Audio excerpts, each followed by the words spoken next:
대략 이렇습니다. 하늘에 전쟁이 있었어요.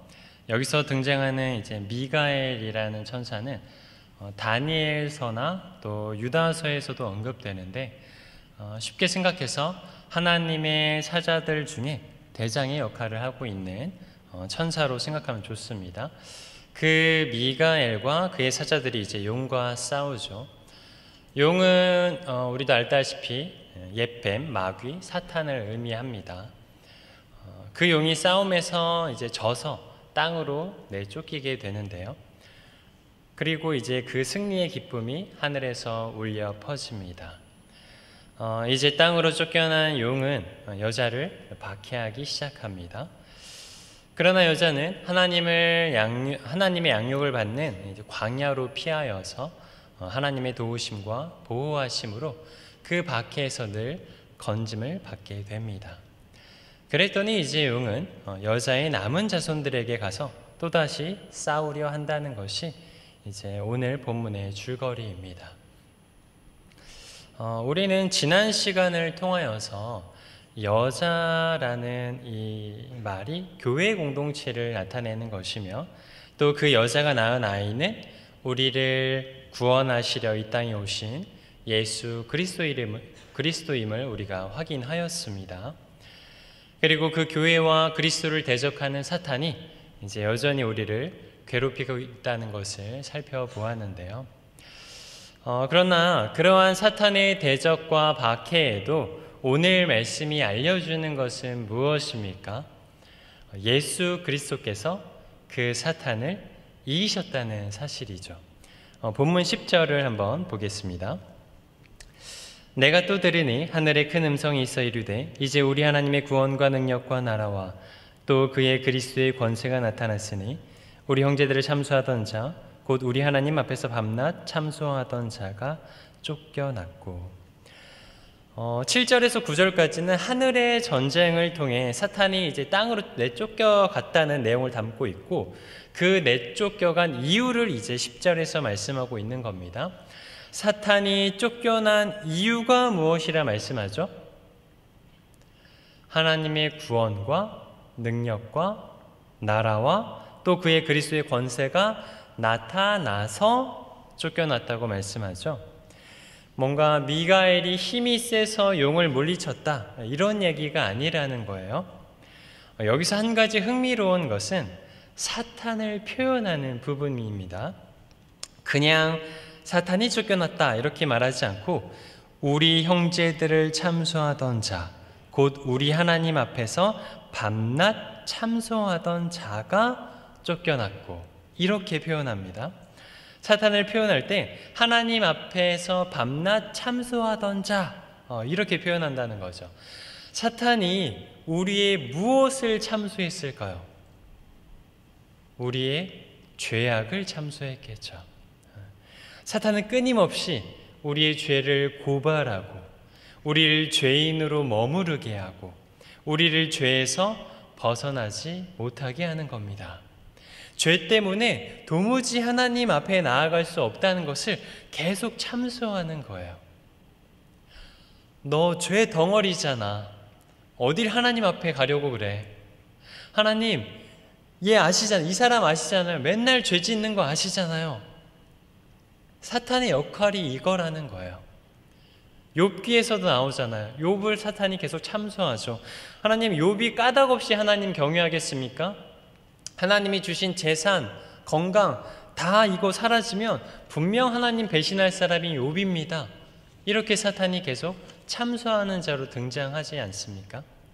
사탄은 그런 존재예요. 계속 우리의 죄를 하나님께 일러 바치는 거죠.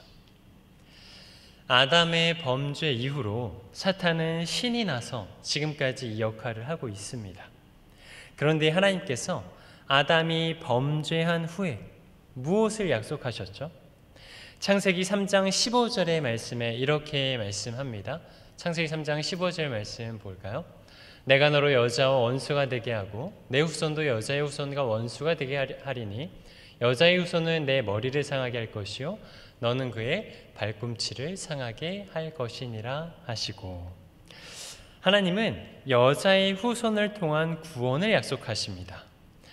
그러니까 예수께서 이 땅에 오셨을 때 사탄이 제일 두려워했던 게 무엇이었을까요? 예수께서 우리의 죄를 대신 짊어지시고 십자가에 달려 죽으심으로 이젠 그리스도를 믿는 자마다 더 이상의 정죄함이 없고 사망에서 생명으로 옮겨지는 것, 사탄이 두려워했던 것이 바로 이것이었습니다. 사람들의 마음에 그리스도가 계시면 사탄은 하나님께 참소할 수가 없는 거예요. 왜요? 그리스도의 피로 우리의 죄가 씻겨졌기 때문입니다. 아니 근데 여전히 우리는 죄를 짓잖아요. 사탄이 지금 이 죄에 고발하면 어쩌죠? 아니요, 그럴 수 없습니다. 왜일까요? 그리스도의 의가 우리의 의가 되었기 때문입니다. 우리는 우리의 의로움으로 하나님께 의롭다함을 받은 것이 아니고 율법의 마침이 되신 예수 그리스도, 모든 의를 이루신 예수 그리스도께서 우리 안에 계시기 때문에 바로 그 그리스도의 의를 보시고 하나님은 우리를 의롭다 여겨주셨기 때문이죠. 나의 의가 아닌 그리스도의 의가 내 안에 있기 때문에 사탄이 우리를 결코 참수하지 못하는 것입니다. 이것이 바로 여자의 후손으로 오신 그리스도께서 뱀의 머리를 밟은 승리입니다. 사탄이 쫓겨난 이유가 바로 여기에 있는 거죠. 이 세상은 사탄과 하나님이 힘겨루기 하며 싸우는 세상이 아닙니다. 사탄은 하나님 앞에서 벌벌 떠는 존재예요. 예수님도 말씀하셨잖아요. 귀신도 믿고 떠느니라. 하늘에 전쟁이 있었고 사탄이 내쫓긴 것은 천사들이 뭔가 힘으로 내쫓은 것이 아니라 하나님의 구원과 능력과 나라와 그리스도의 권세로 인해 사탄이 내쫓긴 것입니다.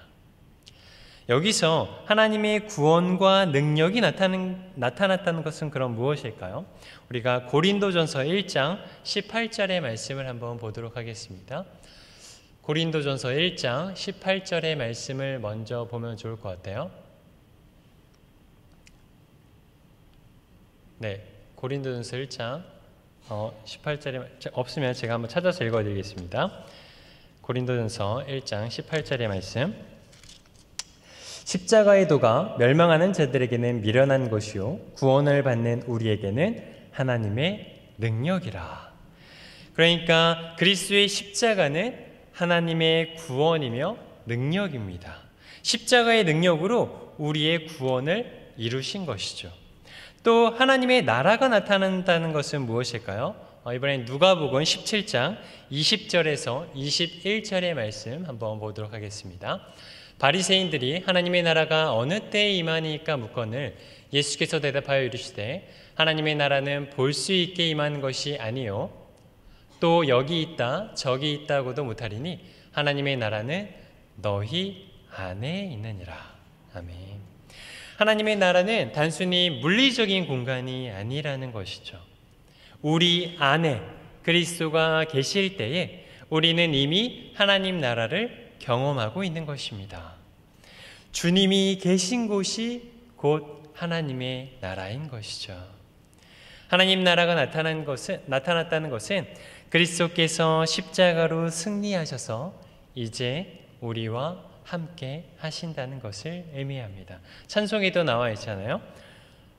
주 예수와 동행하니 그 어디나 그렇죠. 하늘나라. 네, 그렇습니다. 이처럼 하나님의 구원과 능력과 나라가 나타났고 이것은 곧 사탄의 권세는 무너지고 그리스도의 권세가 나타났음을 의미합니다. 이제 더 이상 사탄이 우리를 죄로 묶어둘 수 없는 거예요. 참된 평화와 안식으로 인도하실 주님께서 우리에게 찾아오셨고 승리하셨고 우리를 죄와 사망에서 건지셨습니다. 이제 우리는 죄의 권세에 매여 죄를 따르지 않고 그리스도의 권세에 매여서 그리스도의 말씀을 따라 살아갈 수 있게 된 것이죠. 이러한 그리스도의 승리, 이 승리는 단순히 그리스도만의 승리가 아닙니다. 그리스도의 승리는 우리의 승리와도 같습니다. 어떻게 그리스도의 이기심이 우리의 이김이 될 수 있을까요? 본문 11절은 우리 본문 11절을 우리 성도분들이 좀 읽어주셨으면 좋겠습니다. 본문 11절입니다. 시작.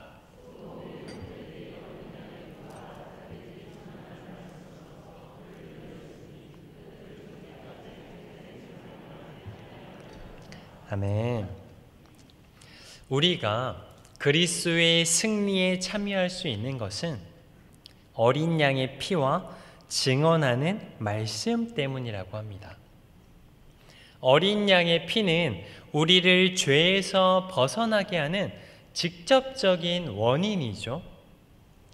오늘 분이엘 찬양대의 찬양처럼 어린 양 되신 그리스도의 십자가만이 우리를 죄에서 자유롭게 하는 것입니다. 그리고 이와 함께 증언하는 말씀이 있습니다.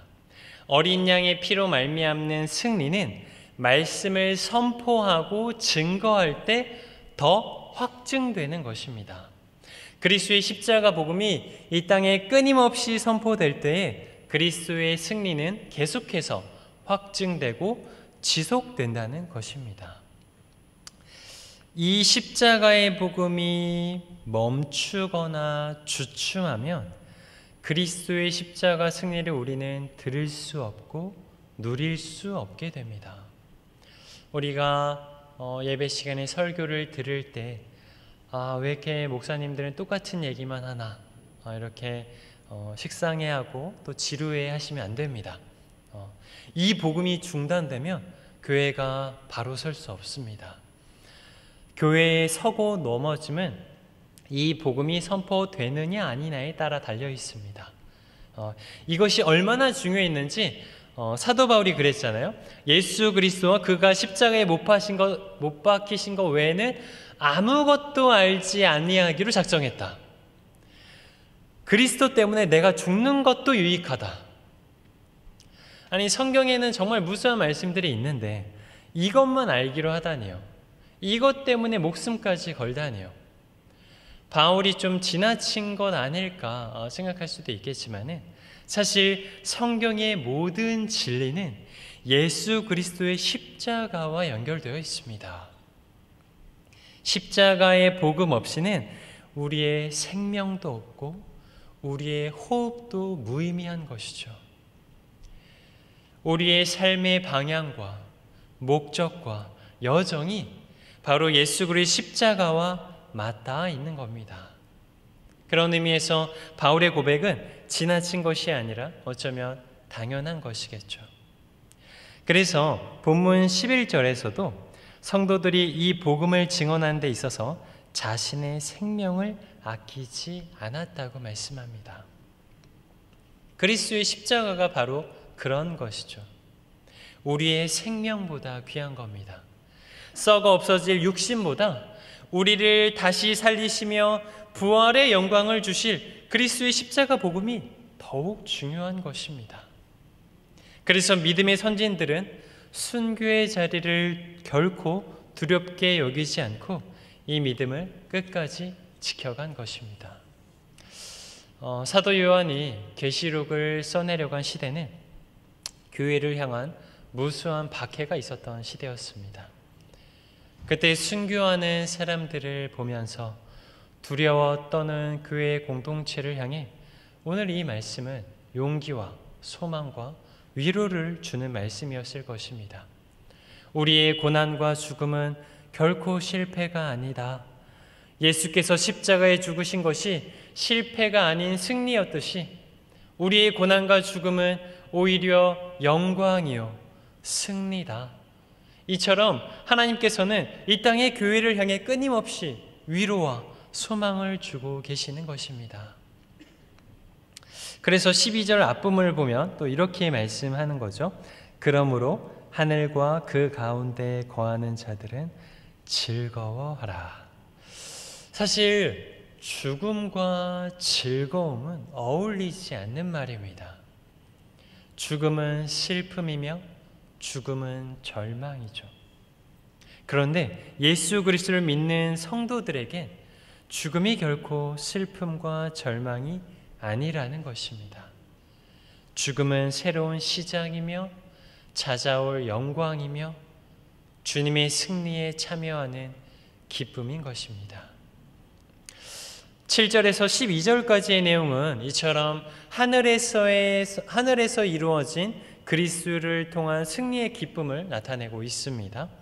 그러나 사탄은 이제 하늘에서 내려와 땅과 바다로 향하여서 이 땅의 교회들을 계속해서 박해할 것입니다. 12절에 이렇게 계속해서 말씀하는데요. 그러므로 하늘과 그 가운데 거하는 자들은 즐거워하라. 그러나 땅과 바다는 화 있을진저 이는 마귀가 자기의 때가 얼마 남지 않은 줄 알므로 크게 분내어 너희에게 내려갔음이라 하더라.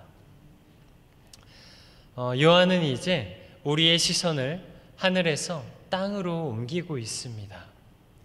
이젠 과거가 아닌 우리의 현실의 이야기입니다. 하늘에서의 승리를 듣고 바라보고 함께 즐거워했었다면 이젠 우리가 그 싸움에 직면해야 합니다.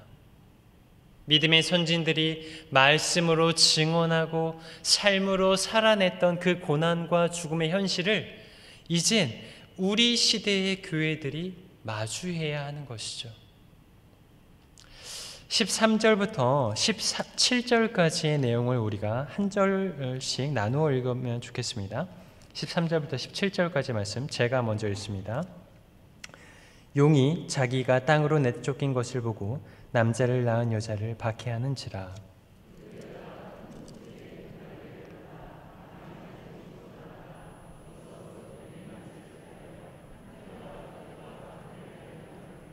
여자의 뒤에서 뱀이 그 입으로 물을 간같이 토하여 여자를 물에서 떠내려가게 하려 하되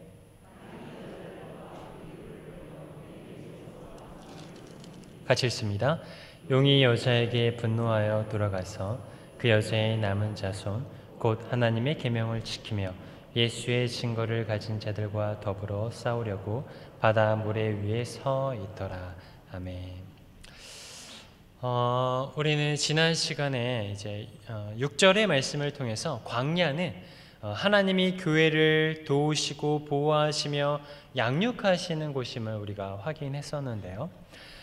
뱀이 여자를 물로 공격하려고 할 때 땅이 여자를 도우는 것처럼 하나님께서는 광야 같은 세상에서 끊임없이 이 땅의 교회를 도우시고 보호하고 계시다는 말씀을 우리가 한 번 더 확인하였습니다. 그러나 사탄은 가만히 두고 보지 않는 거죠. 계속해서 교회를 향해 싸움을 걸어옵니다. 그런데 17절에 보니까 사탄이 싸움을 걸어오는 대상이 누구라고 말씀합니까? 여자의 남은 자손, 곧 하나님의 계명을 지키며 예수의 증거를 가진 자들입니다. 사탄은 세상 사람과 싸우지 않아요. 그럴 필요가 없죠. 그냥 내버려 두면 합당한 심판이 그들에겐 기다리고 있잖아요. 하지만 사탄은 신자들과 싸웁니다. 왜죠? 신자들에게 하나님의 계명을 지키며 예수의 증거가 있기 때문이에요. 사탄은 그걸 가장 싫어하는 겁니다. 여기서 계명을 지키며 예수의 증거를 가졌다는 것은 무슨 말씀일까요? 그 힌트가 갈라디아서 2장 20절에 나오는데요. 우리가 갈라디아서 2장 20절 말씀 한번 함께 읽도록 하겠습니다. 시작.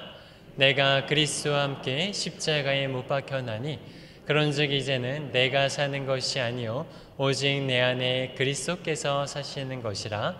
이제 내가 육체 가운데 사는 것은 나를 사랑하사 나를 위하여 자기 자신을 버리신 하나님의 아들을 믿는 믿음 안에서 사는 것이라. 아멘. 우리가 너무나 잘 알고 있는 말씀이잖아요. 하나님의 계명을 지키며 예수의 증거를 가졌다는 것은 두 가지로 생각해 볼 수 있습니다. 먼저는 나의 죄를 대속하기 위해 예수께서 십자가를 지고 죽으셨고 나도 그와 함께 나의 죄를 못 박았으니 이제 그 누구도 정죄할 자가 없다. 이 사실을 믿고 고백하는 것이 예수의 증거를 가졌다라고 할 수 있겠습니다. 또 하나는요, 이제 나를 위해 십자가 지신 예수 그리스도를 내가 믿으니 그 믿음으로 살아내는 것입니다. 그가 가신 걸음을 나도 걷는 것이죠.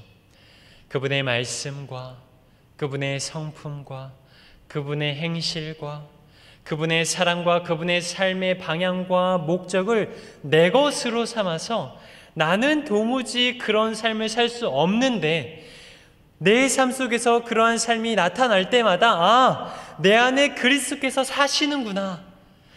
내 안에 그리스도께서 말씀을 지키도록 인도하시는구나. 그것을 날마다 경험하는 인생. 이것이 계명을 지키며 예수의 증거를 가진 자의 삶인 것이죠. 우리가 오늘 주신 말씀으로 이제 적용을 좀 해보면 좋겠는데요. 그림 하나를 좀 보겠습니다. 사진 하나를 볼 텐데요. 잘 보이시는지 모르겠습니다. 이 그림은 한스 memling이라는 독일의 화가가 그린 그림인데요. 그림의 제목은 최후 심판입니다. 이제 우리가 요한계시록 계속 읽어왔기 때문에 이 그림을 잘 이해할 수 있는데요. 이제 위쪽에 가운데 계신 분이 예수님이겠죠. 그리고 이제 좌우에 6명씩 이제 12명이 있습니다. 이제 12사도들일 텐데요. 그리고 이제 아래에 보면은 뭔가 날개가 있는 어떤 사람인지 아무튼 누군가가 저울을 가지고 사람을 답니다. 그리고 어느 한 사람은 이제 이쪽 오른쪽 맞죠? 오른쪽에 있는 천국으로 보내고 또 다른 사람은 지옥으로 보내고 이러고 있어요. 그러면 이제 저 아래에 있는 천사가 누구겠어요? 오늘 나타난 미가엘이겠죠? 이제 미가엘을 생각하면 아마 그린 걸 것 같아요. 이 그림은 이제 15세기경에 그려졌습니다. 그러니까는 이런 그림을 보면서 당시 중세 교회가 어떻게 예수님을 생각하고 있었는지를 여실히 보여주는 건데요. 예수님은 아주 근엄하게 그렸습니다.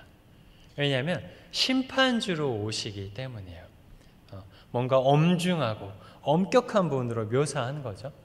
그리고 사실 예수님의 양옆에 제자들 그 바로 앞에 한 여인 한 명과 한 남자가 무릎 꿇고 기도하는 사람들도 또 추가가 돼서 그려져 있습니다. 이제 왼쪽 여러분들이 보시기에는 오른쪽이겠네요, 맞죠? 오른쪽이 마리아고요. 이제 왼쪽이 세례 요한인데요. 예수님이 심판주로 오시니까 마리아가 이제 예수님과 우리 사이에 중보자가 되어서 우리를 위해 기도한다. 이런 그림을 저기에 이제 그려 놓은 거예요. 그리고 세례 요한을 왜 그려 놓냐면 중세 교회 그림에 늘 마리아와 세례 요한이 저렇게 예수님 앞에 그려져 있습니다. 왜냐하면 이제 세례 요한은 예수님의 오실 길을 예비하는 자잖아요. 근데 이제 재림의 예수님의 길도 예비한다 라는 의미로 세례 요한도 항상 그려 놓습니다.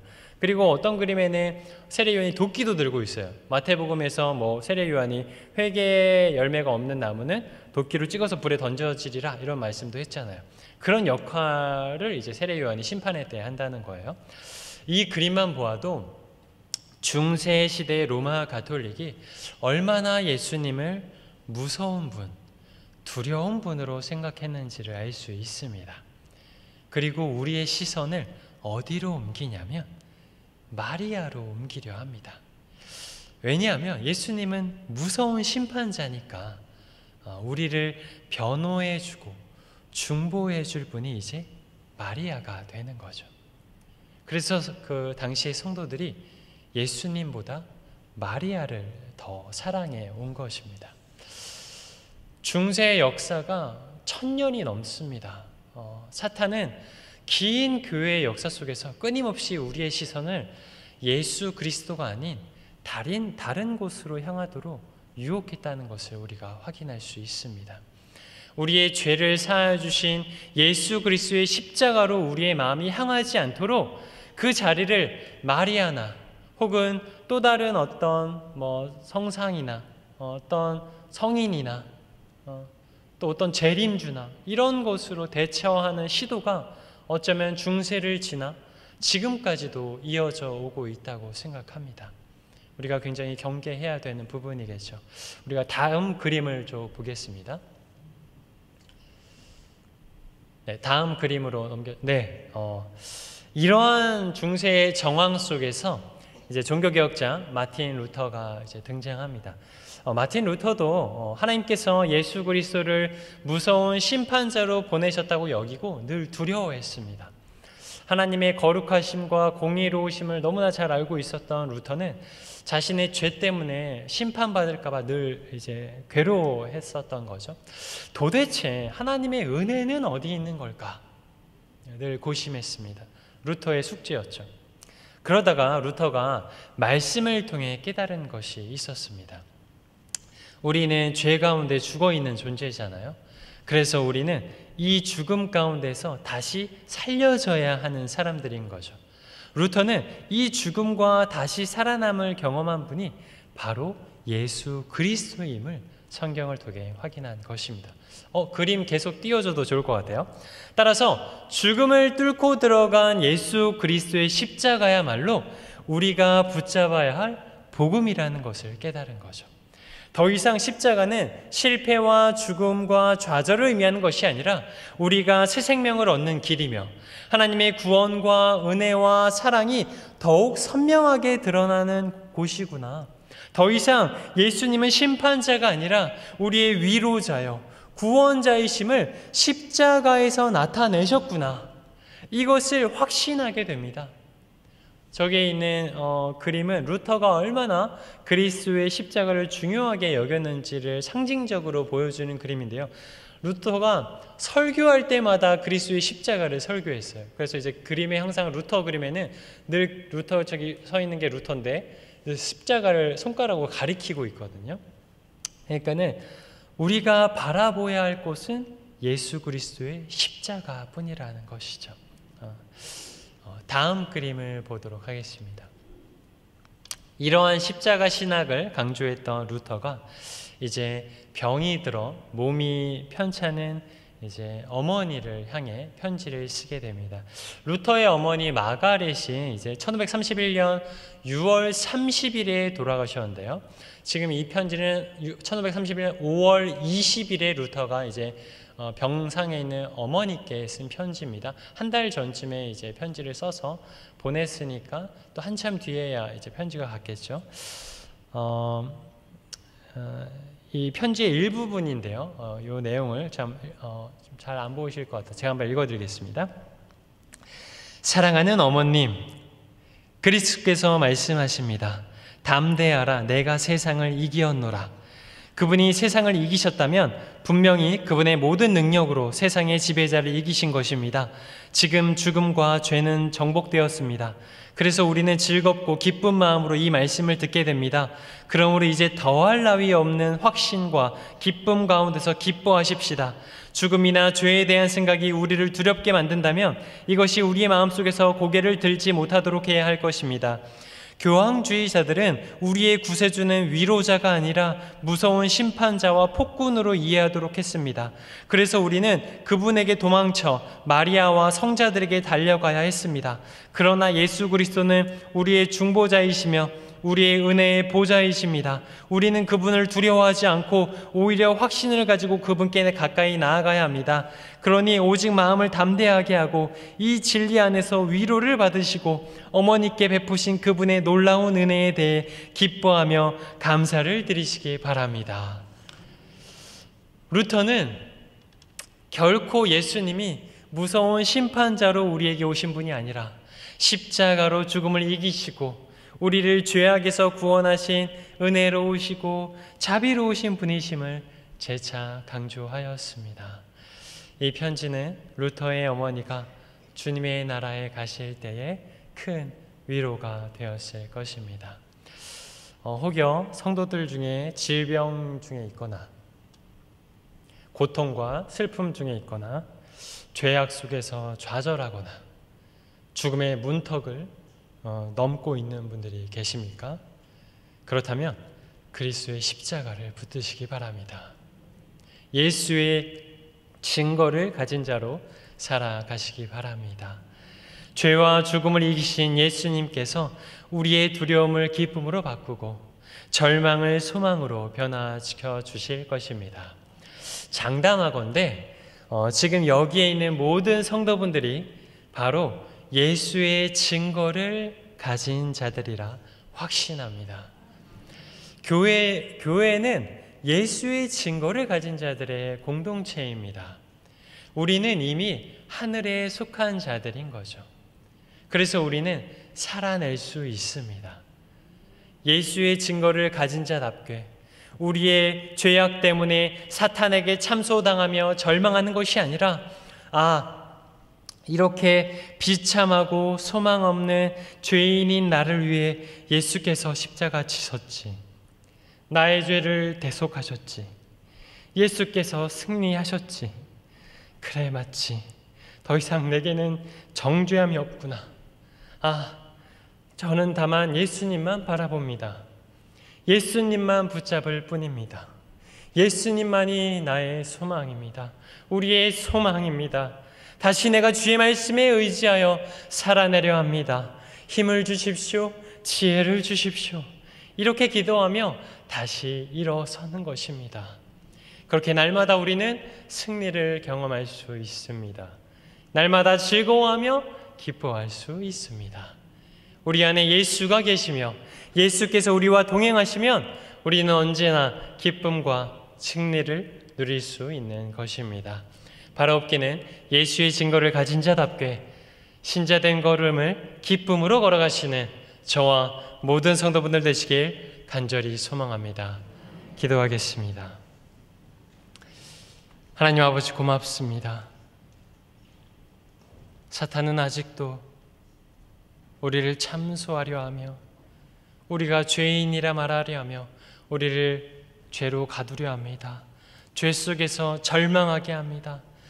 그러나 하나님 아버지, 주께서 우리의 죄를 대신하여 십자가에 지시고 그 십자가로 승리하셨음을 우리가 목도하였습니다.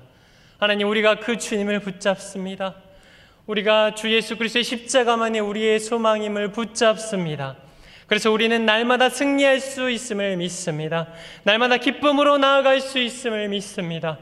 그 고백이 우리 모든 신자들의 고백이 되길 간절히 소망합니다. 주 예수 그리스도의 이름으로 기도합니다. 아멘.